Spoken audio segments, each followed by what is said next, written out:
সুদখুরের আবার ফরজ নামাজ তোর নমজ জীবনেও কবুল হইতো না।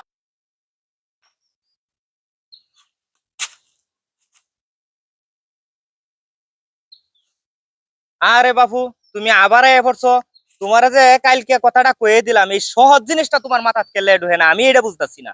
তুমি যদি 1 লাখ টাকা নেও, 1 বছর যদি রাহতে 20,000 টাকা লাভ দেওয়ান লাগবো। আর যদি 6 মাস রাহ, তাহলে 10,000 টাকা দিলেই চলবো। এই সহজ জিনিসটা তোমার মাথাত কেলে ঢুকে না।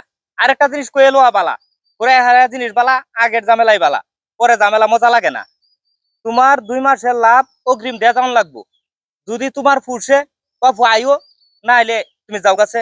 আর ত্যাগ তো করো না, হকলে আমি সুন্নতটা পড়ছি, ফরজটা পড়বার দিতেছ না, আয়া খালি খারে যাওছে বাপু, যাওছে, যাও যাও। সুদখুরের আবার ফরজ নামাজ তোর নমজ জীবনেও কবুল হইতো না, জীবনেও কবুল হইতো না। তুই খাস সুদ, তুই আবার ফরজ নামাজ। তোর যেদিন এই সুদের টিহা বাইর হইব, দরস করে বাইরে পড়বো, তোর টিহা টিকতো না। তোর টিহা